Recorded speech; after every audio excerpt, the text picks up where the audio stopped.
What is going on? Welcome back to another episode of the Money Codes. My name is Joel and I'm here to give you your daily money code fix. Now today's video is a very important one in my opinion. We're going to be talking about identity theft, how to prevent it, and if you are a victim of identity theft, how to go ahead and solve this issue. Now, if this is the first time you're checking out my channel, we do everything from credit repair tips, credit building tips, business credit strategies, and everything in between. Now, the thing is this, what is the point of us doing all of this hard work, sending out disputes, sending out debt validation letters, paying off accounts, putting on primary trade lines, getting our credit on point, just for somebody to hack our information and then ball out of control and leave us with the tab? I do not think that's fair, so stay tuned and I'm going to go over everything you need to know about identity theft.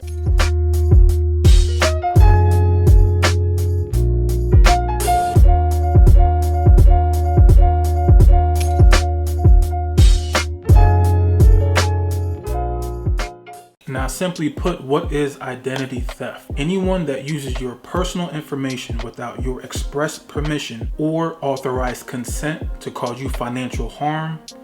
That, in a nutshell, is identity theft. And actually, the stats show that 1 out of every 4 Americans are impacted on some level when it comes to identity theft. You probably have seen several lawsuits with companies doing settlements because of security breaches in their company. So let's talk about a few of the recent ones. Target to pay $18.5 million to 47 states in security breach settlement. Marriott Starwood Hotels and Resorts.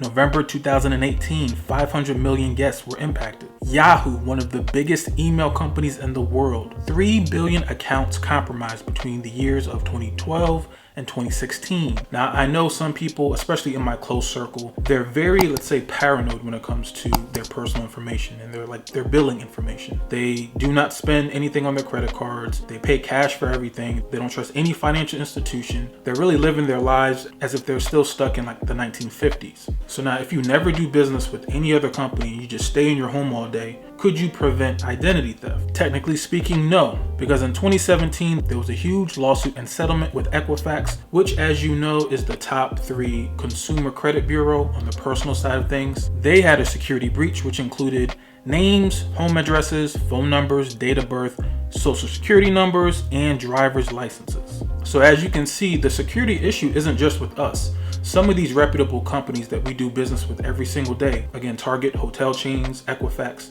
these are reputable companies, but because security is such a big issue nowadays, we still have to protect ourselves. So now, what will be some of the symptoms if you are somebody that is a victim of identity theft? What are some kind of red flags that you will need to pay attention to? Number 1, random charges on your bank statements and your credit card statements.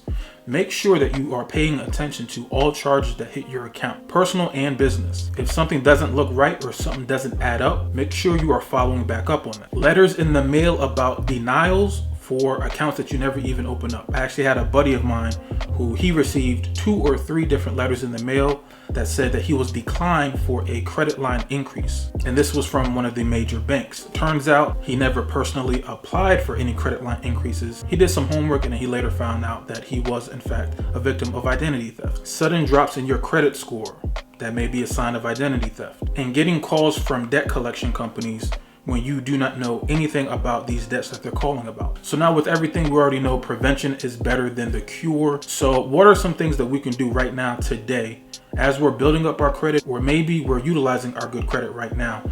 What are some things that we can be doing today to make sure that our credit is still intact and is as secure as possible? Number 1, be aware of phishing attacks, and it's phishing with a PH. Now, in a nutshell, phishing attacks are emails that you might receive that may look like they're from a reputable financial institution. They may be asking you to click the link inside of the email to verify your account.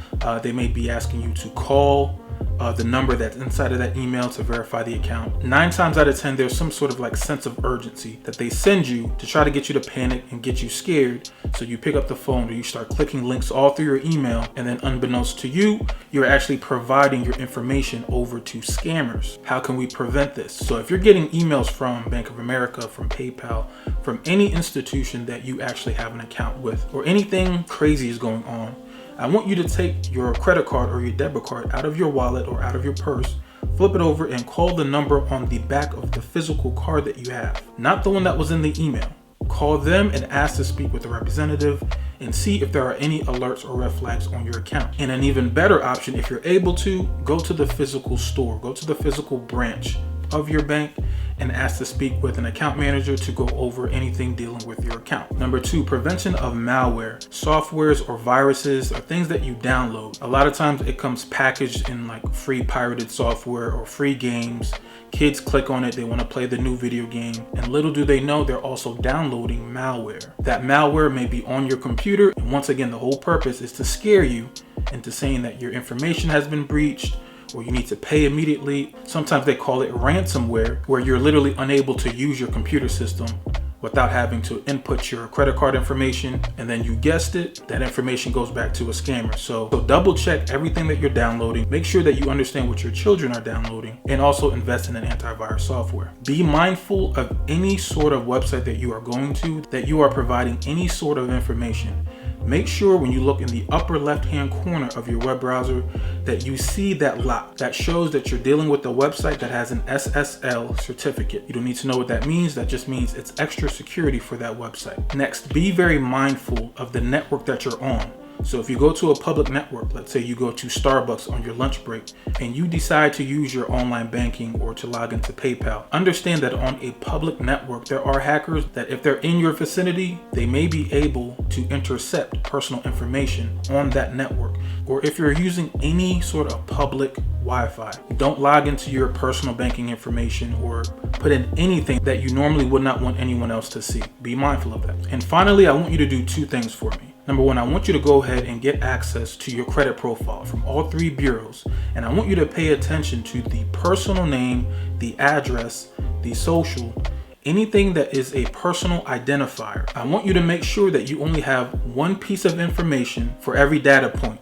Meaning, if your name is Joe Blow, I want it to show Joe Blow. Make sure that that name is consistent across all 3 credit bureaus. There are several advantages for doing this. When you're able to limit your personal information, it makes it a lot tougher for somebody that may have lived at your previous address. Let's say somebody that is currently living at the apartment that you used to live at 3 years ago, and that person is getting a pre-approval offer in the mail. If your credit profile still has that old address, whoever is living at that old address may be able to use your name and address and anything else that they may be receiving in the mail and use it to open up a credit card or an account online. Make sure you check your credit profiles. Make sure that there's only 1 data point for every field.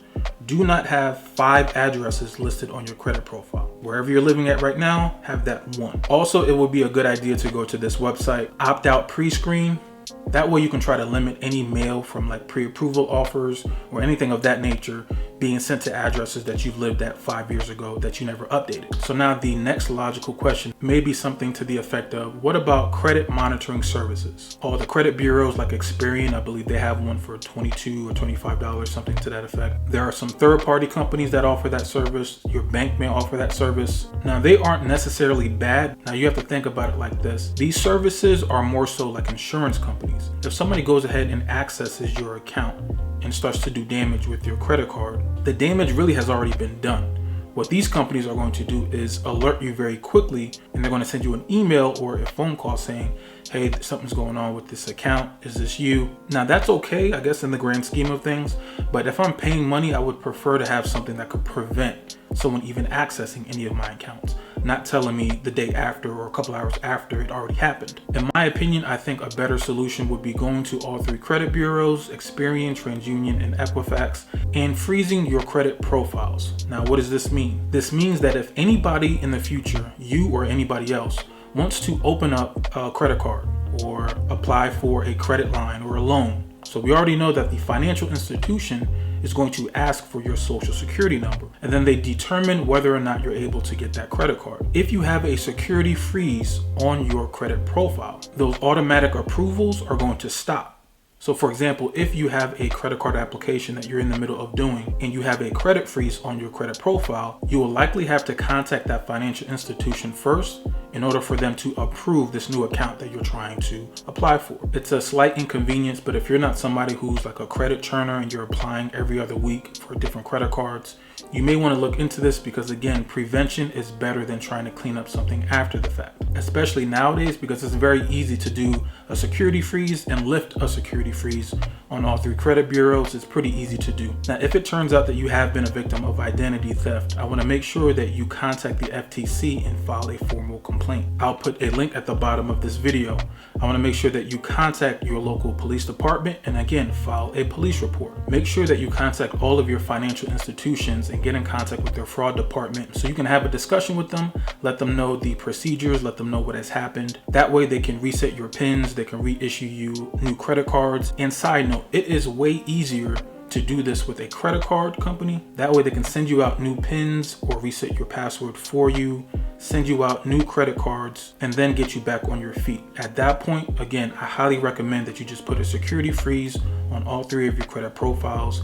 If you need to apply for a home loan, communicate with your lender, ask them when do they think they're going to anticipate running your credit profile, coordinate that, contact the credit bureaus, unfreeze your credit profile, allow your lenders to go ahead and do what they need to do, and then freeze your accounts again, and then you'll be safer going forward. All right, so that's the end of the video. Hopefully you got some good nuggets out of that. I know it's not the most exciting topic, but it is an important one. Make sure all the work that you're doing, you're getting your utilization down, you're building up great relationships with these financial institutions. Protect the time and the money that you've been putting into this work. And that's all I got for you today, and I'll catch you in the next video. Peace.